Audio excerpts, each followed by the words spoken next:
नमस्कार दोस्तों। चलिए तो नेक्स्ट टॉपिक की तरफ अपन बढ़ते हैं and the next topic is critical path. ठीक है, तो क्रिटिकल पाथ में क्या होता है ये समझ लेते हैं। ठीक है, और इससे पहले वाले वीडियो में हमने पर्ट पूरा डिस्कस कर लिया है। ठीक है, पर्ट से रिलेटेड क्वेश्चन भी कर लिया है, तो वो क्वेश्चन करिएगा तो आपके सारे गेट के क्वेश्चन, आईएएस के क्वेश्चन लगभग ये मान के चलिए कि हो जाएंगे सॉल्व। ठीक है, if there is any difficulty, ठीक है, तो you can ask, you can comment.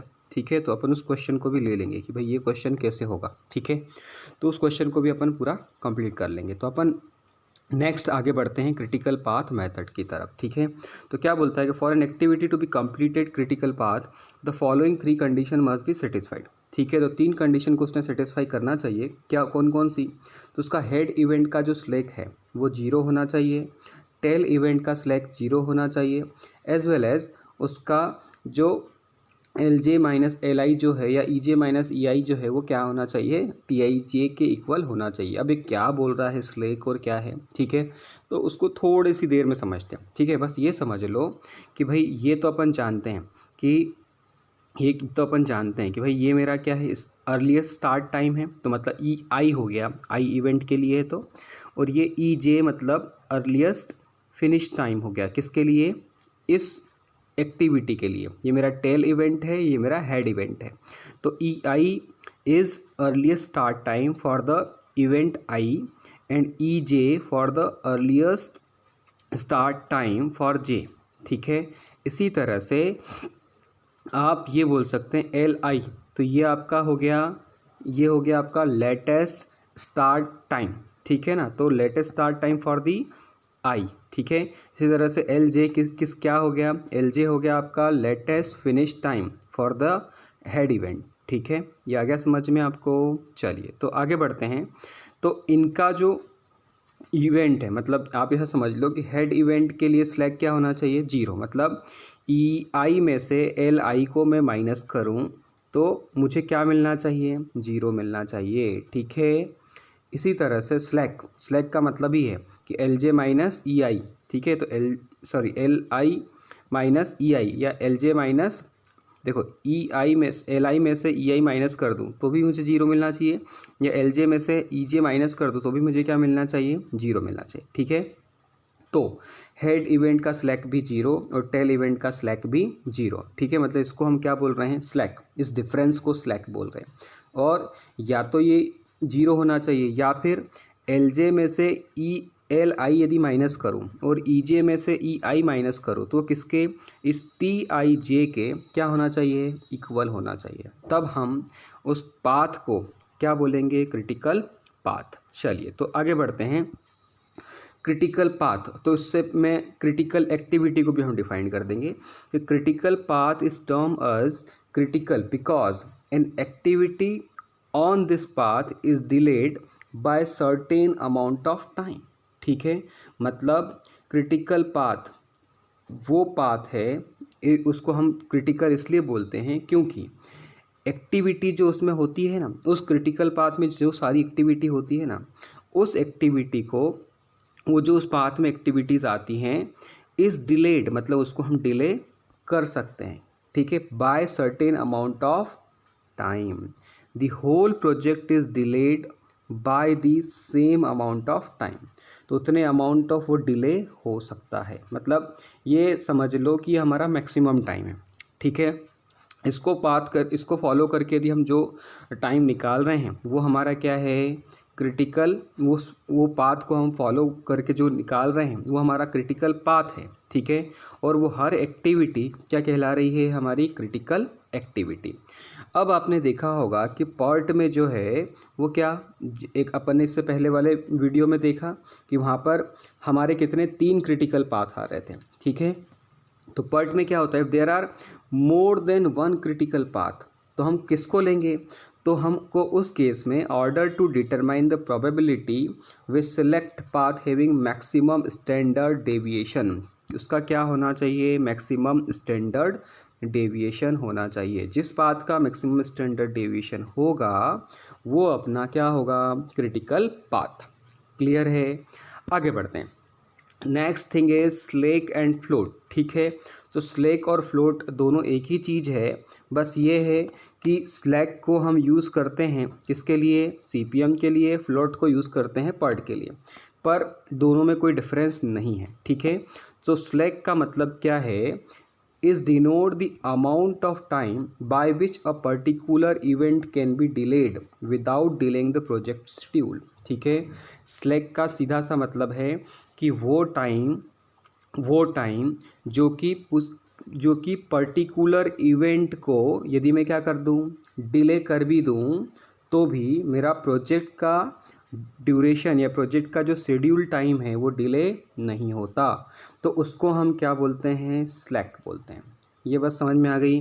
या इसी को आप इवेंट फ्लोट भी बोल सकते हो, ठीक है। इसलिए मैंने बोला कि भाई स्लैक बोलो या फ्लोट बोलो, बात क्या है, एक ही है। अब एक चीज़ समझो, तो इवेंट फ्लोट मतलब क्या, ये इसका इवेंट फ्लोट, ये मेरे इवेंट होते हैं, तो L I minus E I, L J minus E J, तो ये क्या कहलाते हैं, मेरे इवेंट फ्लोट, ठीक है। इसी तरह से अब मैं यदि फ्लोट की बात करता हूँ तो यहाँ पर 3 तरह के फ्लोट होते हैं, ठीक है।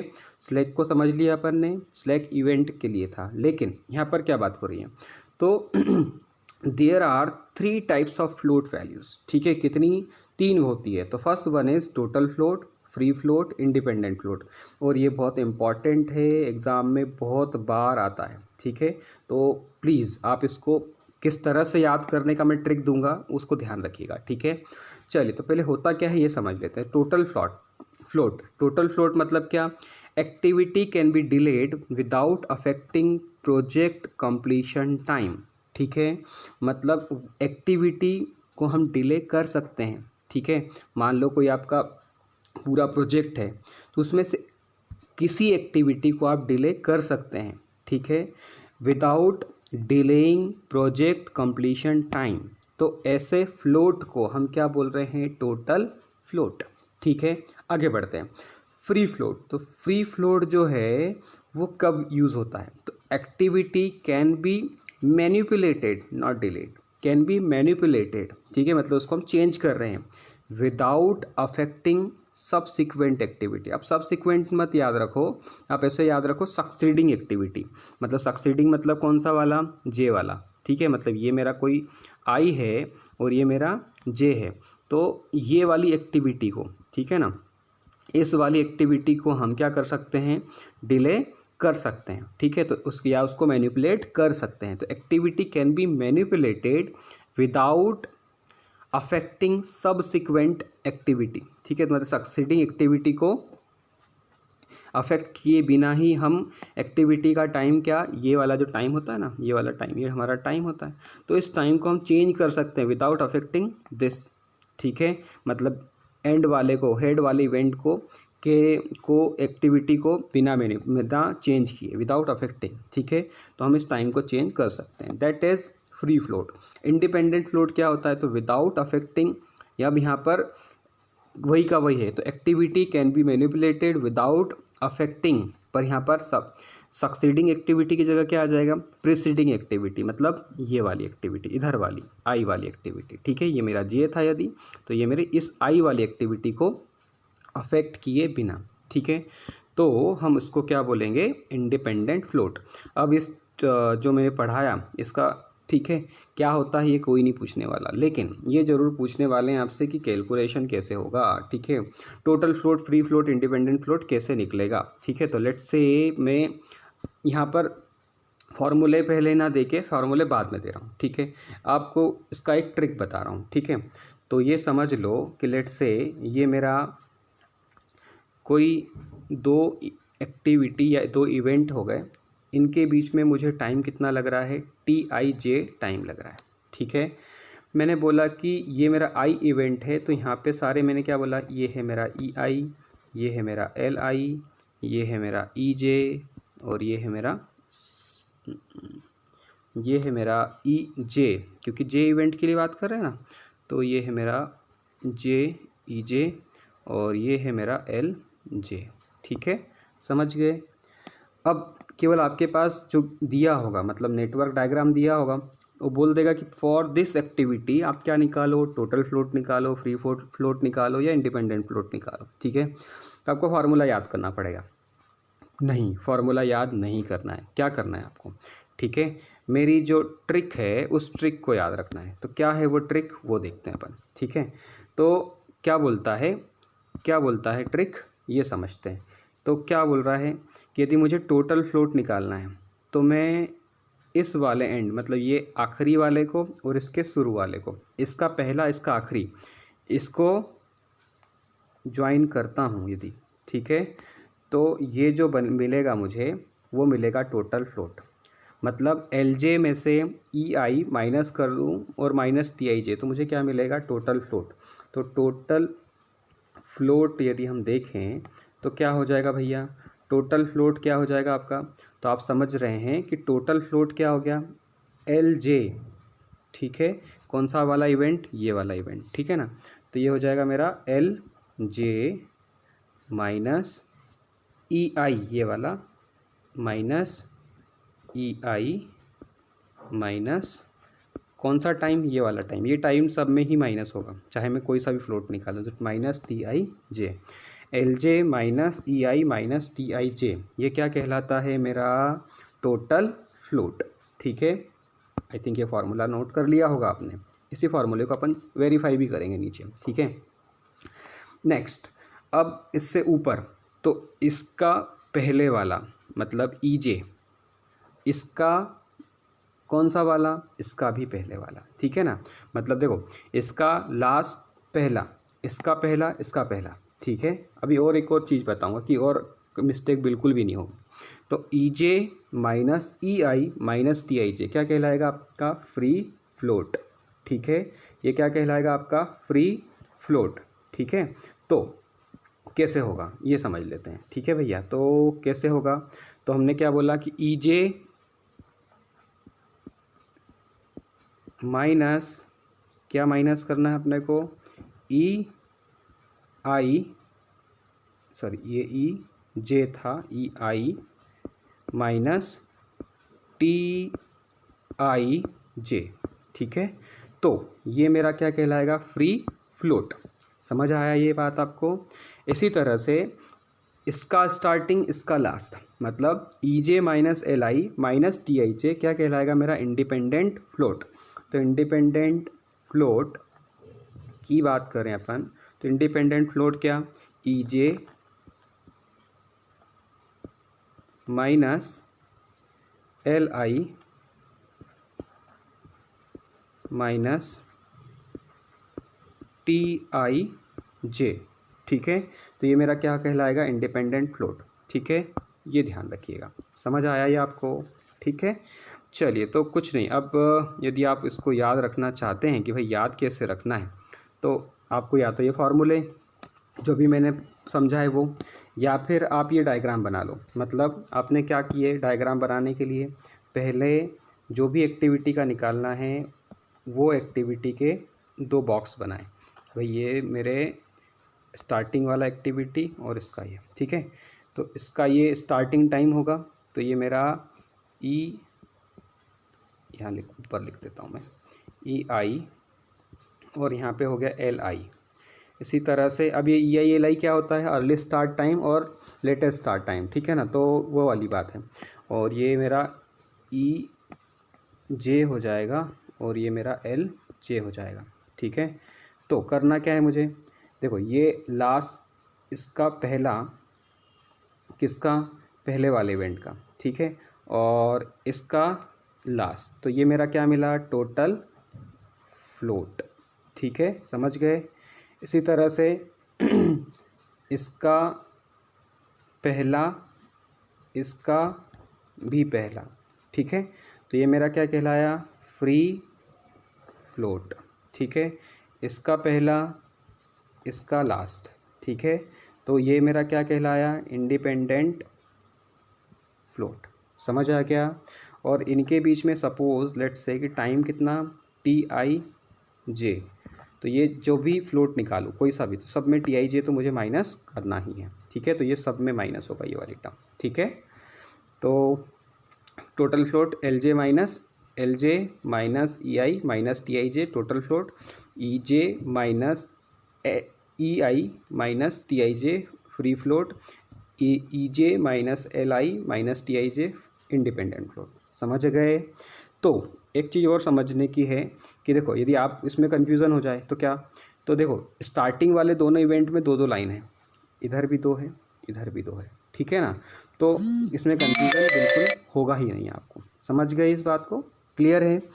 चलिए तो नेक्स्ट आगे बढ़ते हैं अपन।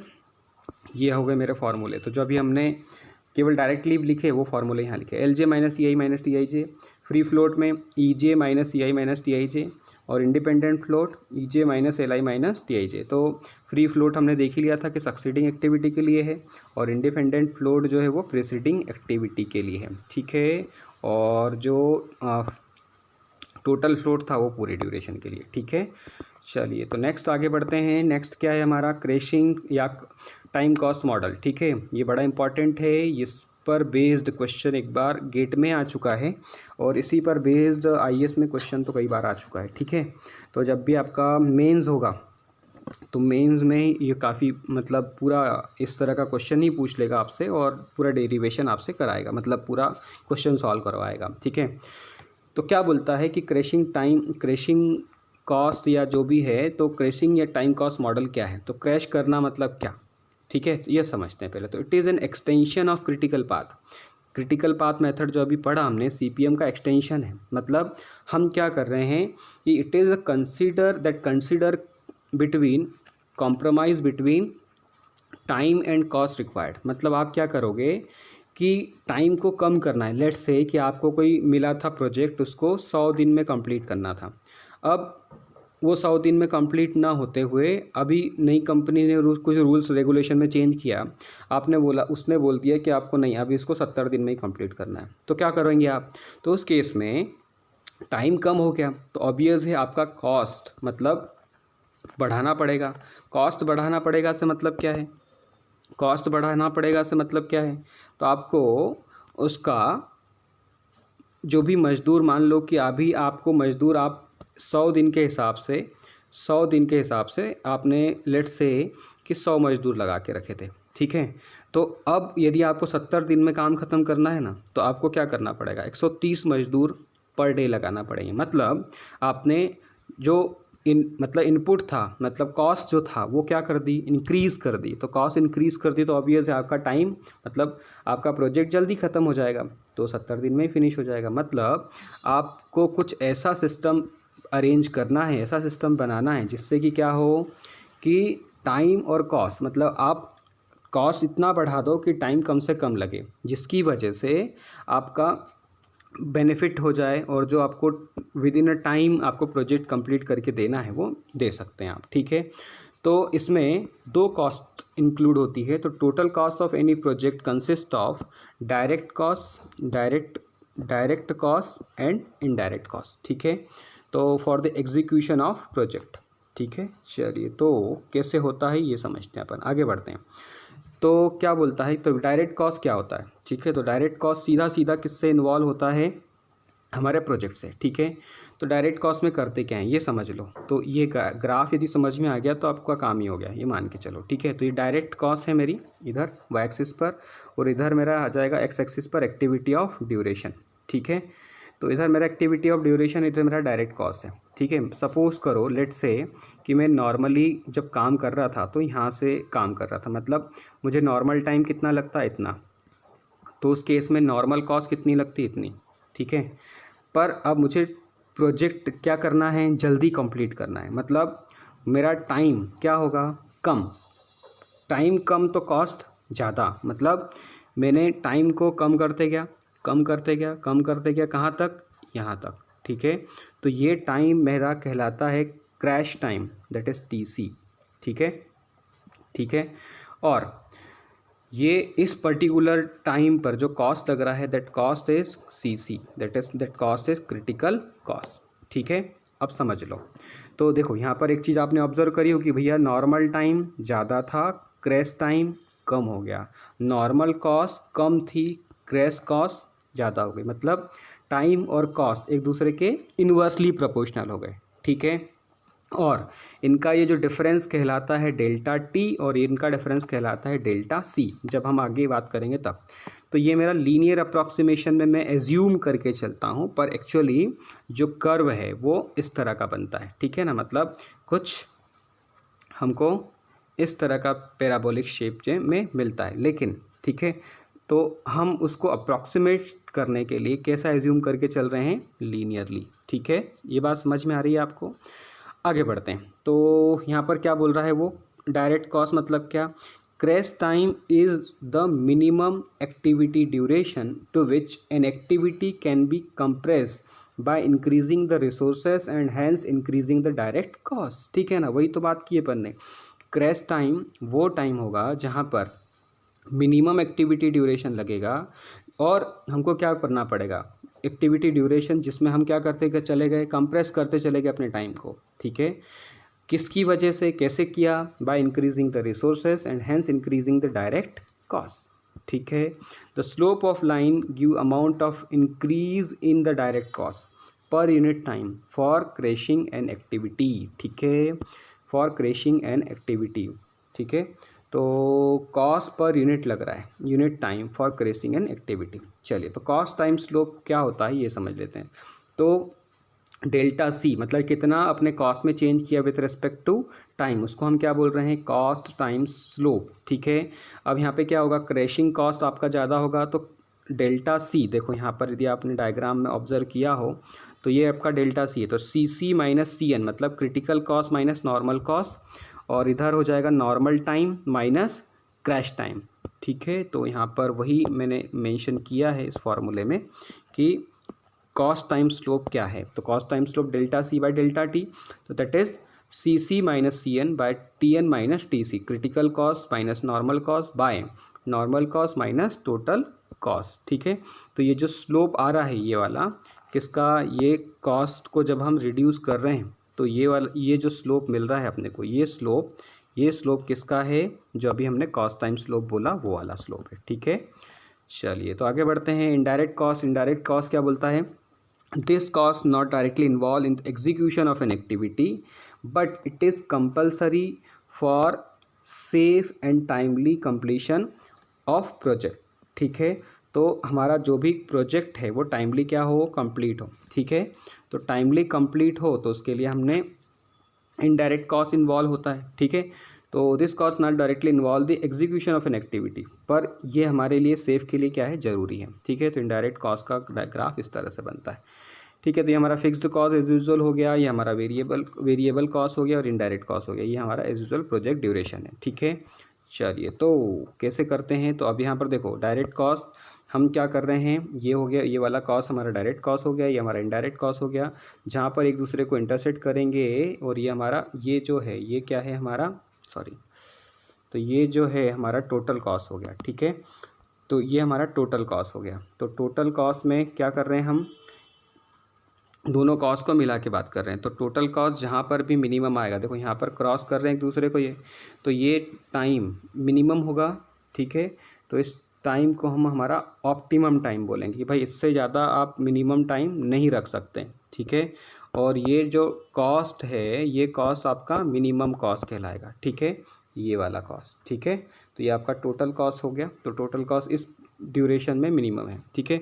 तो यही हमको क्या करना है, कैलकुलेट करना है हर प्रोजेक्ट के लिए, ठीक है। तो objective of crashing a network is to determine optimum project duration, हमको क्रैशिंग के थ्रू निकालना क्या है, ऑप्टिमम प्रोजेक्ट ड्यूरेशन निकालना है, ठीक है, करस्पॉन्डिंग टू मिनिमम कॉस्ट, ठीक है।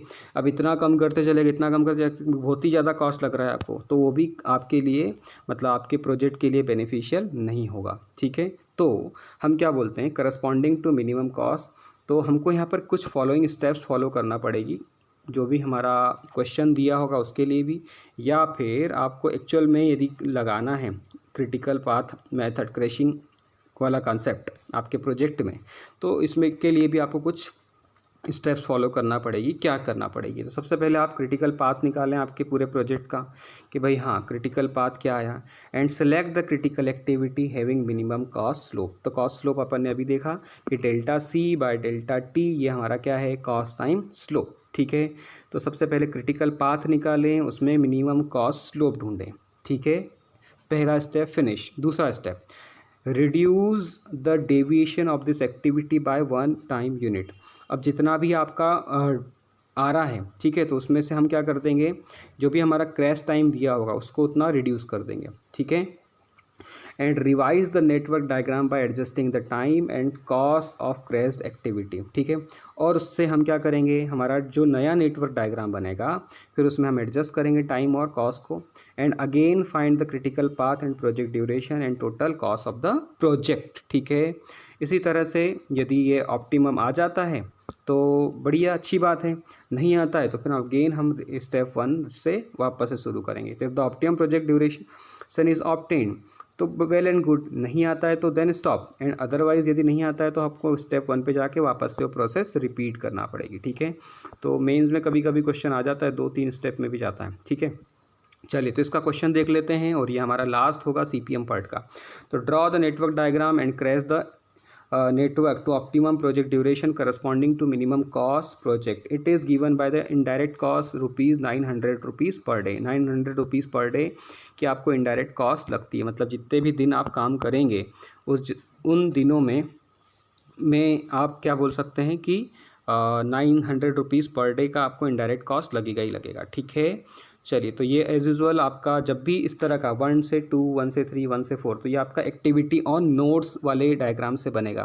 मतलब आप नेटवर्क डायग्राम यदि बनाएंगे तो network diagram activity on node से बनेगा, ठीक है ना। तो यहाँ पर क्वेश्चन से ही समझते हैं अपन। तो ये अपना नॉर्मल कॉस्ट हो गया, ये अपना क्रैश कॉस्ट हो गया, और ये मेरा delta C by delta T हो गया। मुझे क्वेश्चन में क्या गिवन होगा, क्वेश्चन में ये गिवन होगा, ये गिवन होगा, ये गिवन होगा, ठीक है। केवल ये 3 स्टार्टिंग की चीज़ें गिवन होगी। ये जो 4th वाली चीज़ है मतलब delta C by delta T, ये मुझे निकालना पड़ेगा, ठीक है। चलिए, तो बनाते हैं नेटवर्क डायग्राम। पहले तो नेटवर्क डायग्राम यदि अपना बन गया तो अपना काम हो जाएगा ईजी, ठीक है ना। चलिए, तो नेटवर्क डायग्राम की तरफ अपन बढ़ते हैं। तो नेटवर्क डायग्राम क्या बोलता है, तो बोलता है हाँ ठीक है, यहाँ तक हो जाएगा अपना 1 से 2, ठीक है। तो 1 से ये मेरा हो गया 1 से कहाँ जाना है मुझे, 2 पे जाना है, ठीक है। उसके बाद 1 से 3 पर भी जाना है, ठीक है। तो मैंने इसको दे दिया लेट से 2, इसको दे दिया लेट से 3। उसके बाद क्या बोल रहा है, 1 से 2, 1 से 3, 1 से 4, अच्छा 3 भी है 4 भी है, तो मैं इसको 3 दे देता हूँ, इसको 4 दे देता हूँ, ठीक है।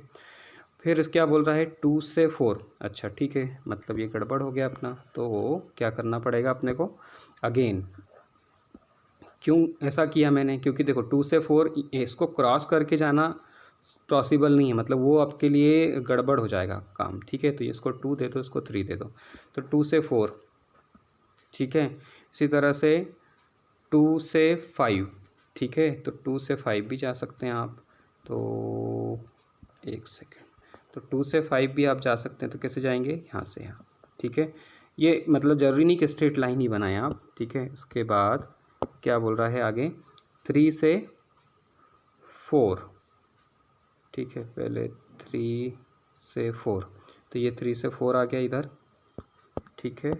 तो ये आपका 3 से 4 हो गया ये वाला। उसके बाद क्या बोल रहा है 4 से 5, तो 4 से 5, ठीक है, 1 2 3 4, ठीक है। तो इधर कहीं आएगा, एक सेकंड अपन देख लेते हैं डायग्राम। तो हाँ सही तो था, ठीक है। तो देखो ये हो गया मेरा 1 से गया मैं 2, 1 से गया 4, 1 से गया 3, ठीक है। अब यहाँ तक तो ठीक है, कोई इशू नहीं है अपना। आगे क्या बोल रहा है कि 4 से गया मैं 5, तो ये हो गया मेरा 5, ये हो गया 2, ये हो गया 3, ये हो गया 4 से गया मैं कहाँ पे, 5 पे। उसके बाद गया 2 से 5, तो ये आ गया 2 से 5, ठीक है। उसके बाद क्या बोल रहा था 3 से 4, तो ये 3 से 4, और इधर ये भी जा रहा था 2 से 4, ठीक है। तो इन सब में हम क्या बोल रहे हैं कि ये हमारा प्रोजेक्ट टाइम हो गया। अच्छा, इसमें ये जो टाइम लिखे हैं ये टाइम अपने नॉर्मल वाले टाइम लिखे होंगे, कौन से वाले, ये वाले टाइम, ठीक है, ये वाले सारे टाइम। तो 1 से 2 एक्टिविटी पे 3 आ जाएगा, 1 से 3 पे 2 आ जाएगा, 1 से 4 पे 6 आ जाएगा, 1 से 5 पे 2 से 4 पे 5 आ जाएगा, ठीक है। और 2 से 4 पे 5 आ जाएगा, 2 से 5 पे 7 आ जाएगा, ठीक है। इसके बाद ये हो गया, ये हो गया, ये सब आ जाएगा। ठीक है, इन सबको टोटल कर दो तो हमारा डायरेक्ट कॉस्ट आ गया कितना, 6,600 रुपये।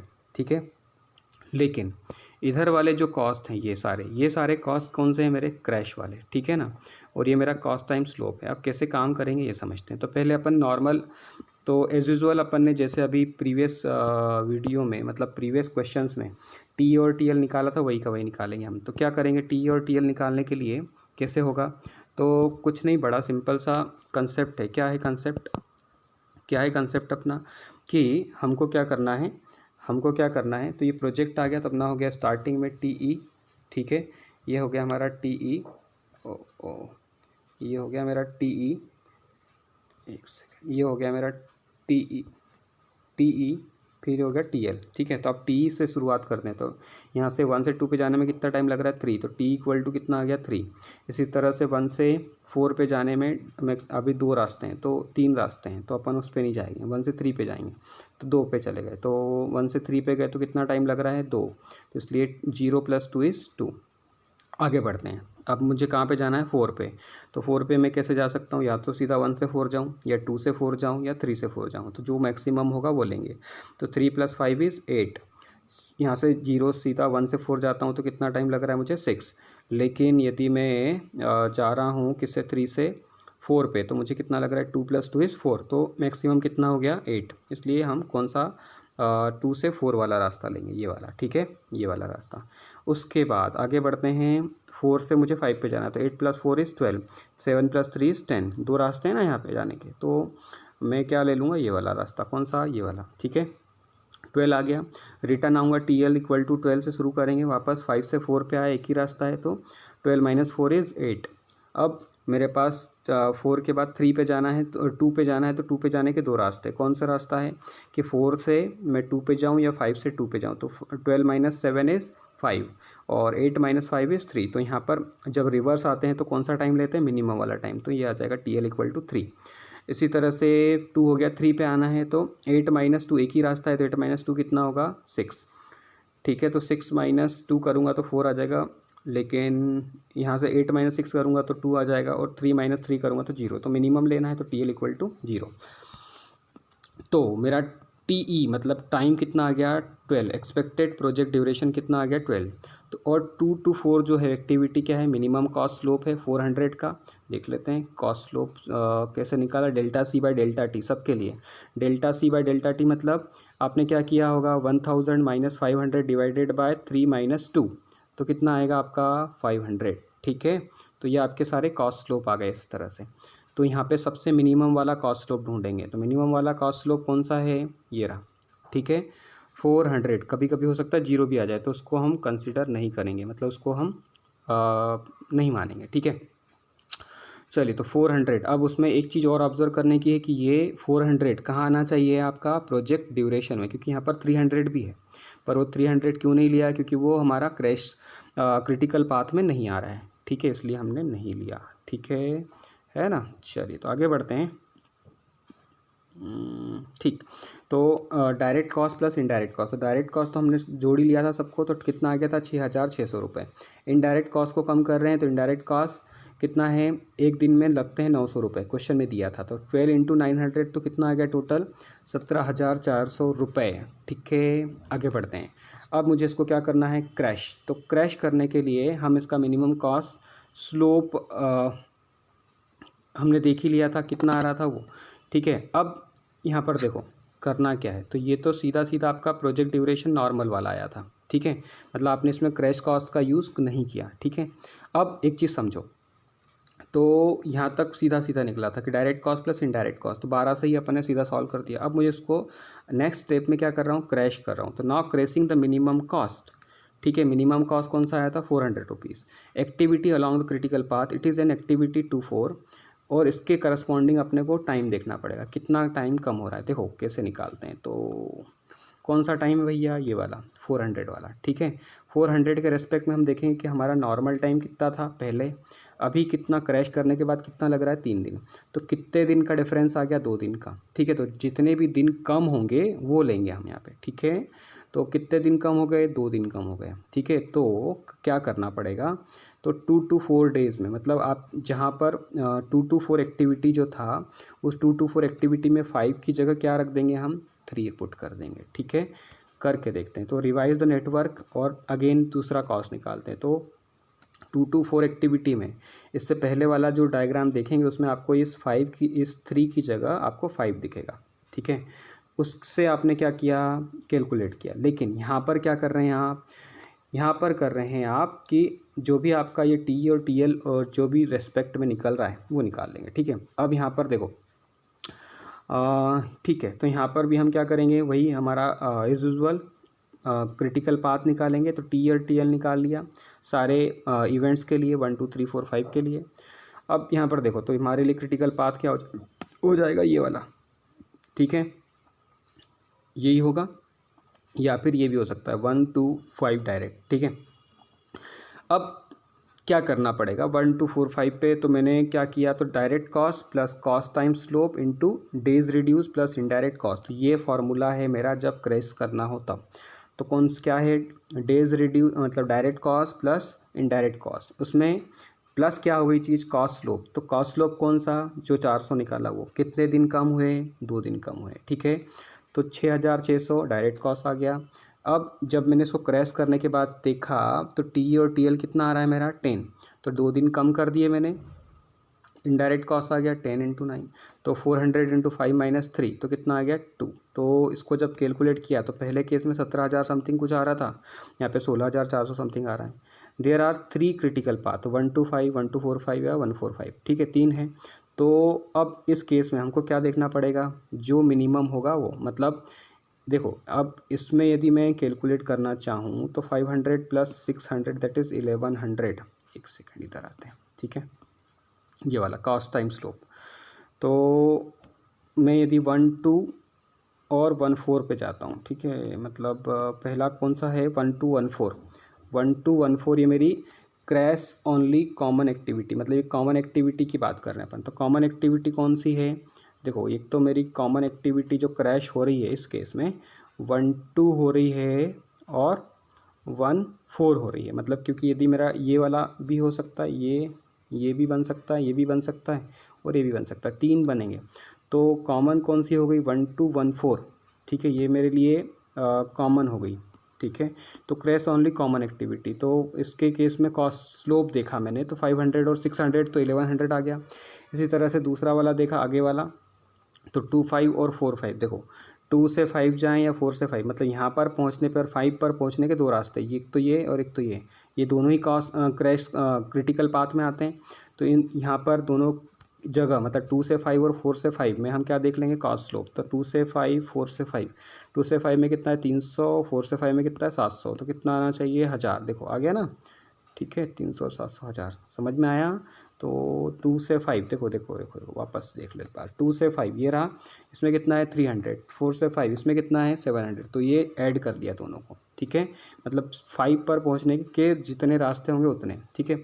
उसी तरह से 1 2 और 4 5, देखो 1 2 और 4 5 कौन सा हो जाएगा, ओ सॉरी 1 2 और 4 5, तो 1 से 2 और 4 से 5, तो देखो ये वाला और ये वाला, ठीक है। तो इनको ऐड किया तो ये भी मेरे क्रिटिकल उसमें आते, तो 500 और 700 1200, यहाँ पे मिनिमम जो आएगा उसको लेंगे अपन, ठीक है। आगे बढ़ते हैं। तो फिर उसको क्रैश किया तो 2 से 5 और 4 से 5 जो है वो वाली को वो ईच बाय 1 डे, मतलब हम उसको क्रैश कर रहे हैं एक दिन से। क्यों एक दिन से, क्योंकि देखो यहाँ पर आप देख भी सकते हो, तो 2 से 5 कितना है 6 - 6 1, और 4 से 5 है 4 - 2, एक सेकंड किसको लिया अपन ने, 2 से 5 और 4 से 5, ठीक है ना। तो कितना क्रैश कर रहे हैं अपन, 7 - 6 1 डे, 4 - 2 इसको भी 1 डे से रिड्यूस कर रहे हैं, ठीक है, हाँ ठीक है सही है। तो 4 से 5 मतलब वो कितना चेंज हो गया। अब इसकी जगह देखो 7 की जगह पुट करेंगे 6 और 4 की जगह पुट करेंगे 2, रख रहा है क्या, 7 की जगह पुट किया मैंने 6 और 4 की जगह पुट किया 2, सही है, ठीक है। तो यहाँ पर नया क्रिटिकल पाथ निकाला और इसमें सब कुछ निकाल लिया। तो हमारे पास 3 क्रिटिकल पाथ यहाँ भी बन गए। तो t इक्वल टू कितना आ गया इस केस में 9 डेज। तो direct cost plus indirect cost plus days reduce. तो ये हमारा फर्स्ट क्रैश था 400 इंटू 2 का। तो ये 2 to 5 एंड 4 to 5 में सेकेंड क्रैश में आ रहा था, ठीक है, 1000 जो निकाला वो। तो ये हमारा कितना हो गया 8400 रुपये। तो डायरेक्ट कॉस्ट निकला ये केवल, ठीक है, ये केवल डायरेक्ट कॉस्ट निकला। तो direct cost plus indirect cost 9 into 900, तो इतना आ गया। क्योंकि 900 पर डे चल रहा है ना, तो 16500 रुपये। तो 16400 रुपये जो था वो मिनिमम था इस केस में। वापस यहाँ पर क्या हो रहा है, कॉस्ट जो है प्रीवियस वन से इंक्रीज़ हो रहा है। मतलब जो हमने पहले निकाला t इक्वल टू 10 डेज़ के लिए, ये वाला यही हमारा ऑप्टिमम है, मतलब ये मैक्सिमम है जहाँ पर हमको कॉस्ट क्या मिलेगा, मैक्सिमम मिलेगा। ठीक है, समझ में आई ये बात। इसी तरह से चलिए, तो नेक्स्ट यहाँ पर ये क्वेश्चन फिनिश हो रहा है। नेक्स्ट बात कर लेते हैं अपन ये इसके फार्मूले की। तो ये फार्मूले सारे हमने डिस्कस कर लिए हैं। तो जब भी कोई टॉपिक फिनिश होता है तो आप पहले उसके फार्मूले नोट करें, ठीक है। तो ये फार्मूले सारे आप नोट कर लें, ठीक है। ये अपन ने देख लिया, calculate total float free float, total float free float independent float कैसे कैलकुलेट करते हैं देख ही लिया अपन ने, ठीक है। क्रैशिंग ये भी देख ही लिया, ठीक है। चलिए, तो thank you for watching my video and wish you all the best for your exam. चलिए, तो यहाँ पर अपना CPM पार्ट फिनिश हो रहा है, ठीक है। और अब नेक्स्ट लेक्चर में हम नेक्स्ट टॉपिक पर मूव करेंगे, ठीक है। Thank you for watching my video and wish you all the best for your exam.